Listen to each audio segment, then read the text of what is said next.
योगी ध्यान योग विचक्षणः सोऽपि देशो भवेत्पूतः किं पुनस्तस्य बांधवा।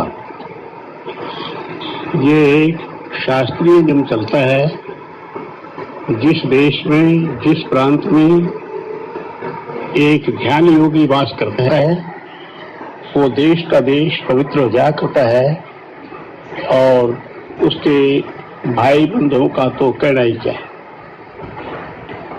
यही कारण है कि भक्तों की गाथाओं के अंदर प्रहलाद के 21 पुरुषा तर गई, अर्थात 21 वंशावली की 21 पीढ़ियां एक प्रहलाद के कारण सबका उद्धार हो गया। तो प्रहलाद का आत्मसमर्पण ईश्वर के अंदर था, इसके फलस्वरूप जिसके प्रति उसके मन में संकल्प आया उसका उद्धार होता रहा। योग ध्यान के विषय में ये बात श्री आनंद प्रभु जी अपने मुखारबिंद से कहा करते थे। मूलाधार कमल के अंदर जो लोग संयम कर लेते हैं, गुरुदेव की आज्ञा को सामने रख करके उनकी बताई विधि के अनुसार जो संयम कर लेते हैं, उसका फल ये निकलता है यम यम चिंतयते कामम तम तम प्राप्नोति निश्चितम। उसके मन में जो भी कामना आ जाती है वो अवश्य अवश्य पूर्ण हो जाती है, इसमें कोई भी शंका की बात नहीं है। मेरा कहने का अभिप्राय ये, पहली बात तो ये तीर्थ क्षेत्र कुंभ मेला, तीर्थ क्षेत्र तो प्रयाग अति प्राचीन काल से तीर्थ क्षेत्र है ही है। और फिर दूसरी बात कुंभ का मौका, कुंभ का अवसर भी ये 12 साल के बाद एक बार मिलता है। और कोई कुंभ तो इस प्रकार का आता है जो सैकड़ों वर्ष के बाद उस नक्षत्र, उस तिथि, उस योग में आता है जो परम कल्याणकारी योग हुआ करता है। हमारे पूर्वजों ने जिन सिद्धांतों का निश्चय किया वो सिद्धांत हैं। सिद्धांत उसको ये कहते हैं, सिद्धांत उस वस्तु को कहा जाता है सिद्धो अंत निष्पन्न यह सिद्धांत है, जो बिल्कुल यथार्थ सत्य बात हो उसको सिद्धांत कहा जाता है। वैसे मन कल्पित सिद्धांत तो मनुष्य राजस तामस भाव वाले जैसे जिसके मन के भावना आती है वो अपने सिद्धांतों को वैसे बढ़ा लेते हैं, किंतु यथार्थ में सिद्धांतों का रचयिता वो हो सकता है जो यथार्थ में योगी है और जिसको ऋतंभरा प्रज्ञा प्रकट हो गई है।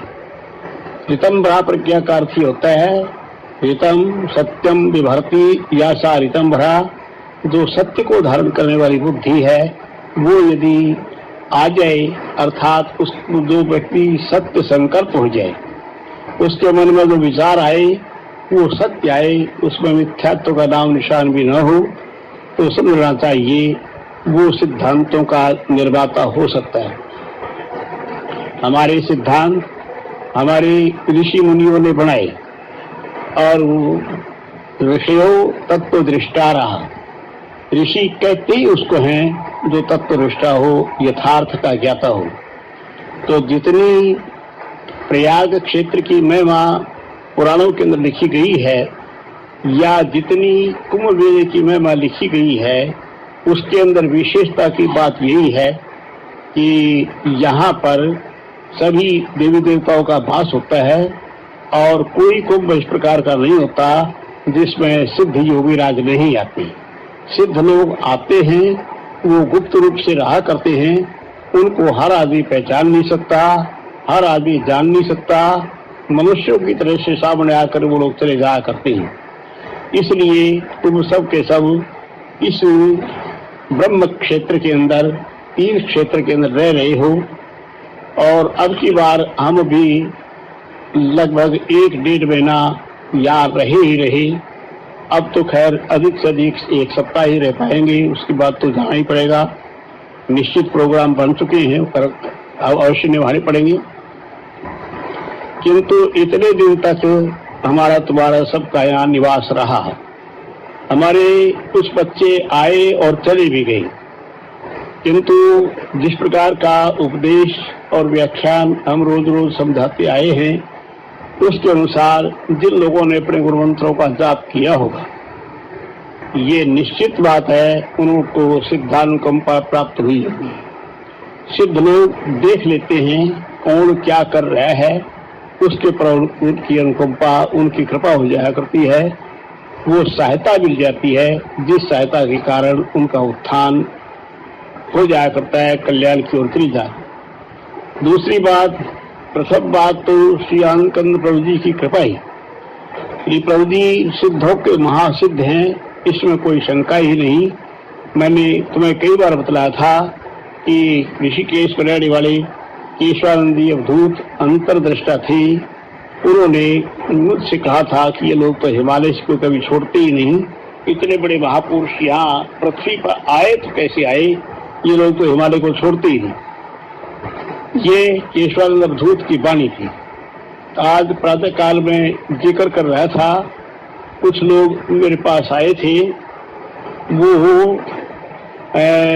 नंदगांव बरसाने के रहने वाले थे।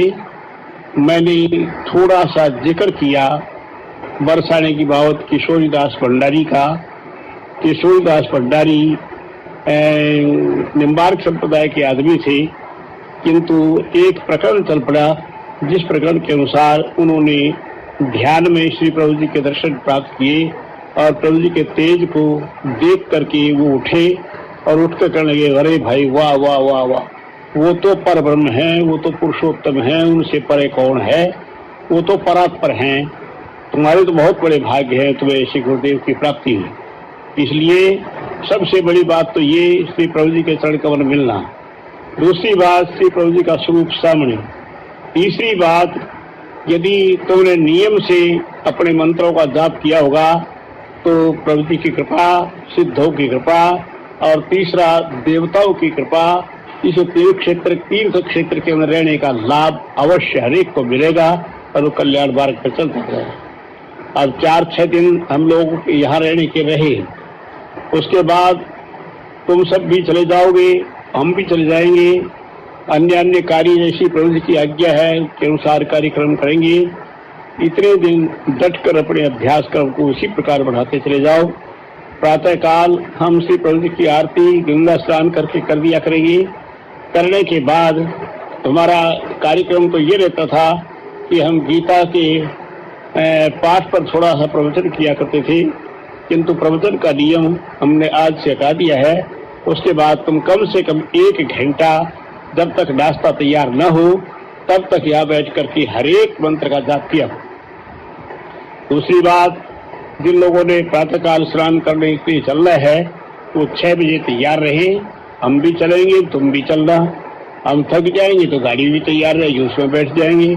लौट के हमने आना है और दोपहर को हमारी ब्रह्मचारी प्रभुदत्त जी मेरे पुराने परिचित हैं, एक प्रकार से मेरे भाई ही समझना चाहिए, बड़े भाई हैं। वृंदावन में मुझे मिले थे, बहुत से पहले से इनका प्रेम मेरे प्रति है। आज अकस्मात और शासन के सम्मेलन में वो आए थे और उन्होंने मुझसे कहा कि आप अब तक आए नहीं, कल जरूर आ जाना। मैंने उनसे कह दिया आ जाएंगे। तो हम दोपहर को करीबन 1 या 2 बजे उधर भी जाएंगे। 2 लोग चलना चाहेंगे वो भी बड़ी खुशी से चलेंगे। और दिन भर अपने कार्यक्रम को जैसे उन्होंने कह दिया है उसी प्रकार से निभाओ। प्रातःकाल स्नान करने चले गए, प्रभु जी का कीर्तन करते हुए ढंग से चलना, और उसके बाद आरती पूजन करेंगे, गीता पाठ करेंगे। गीता पाठ के बाद 1 घंटा यहाँ बैठ करके जरूर मंत्र जाप करना। हम उपदेश नहीं करेंगे प्रातःकाल।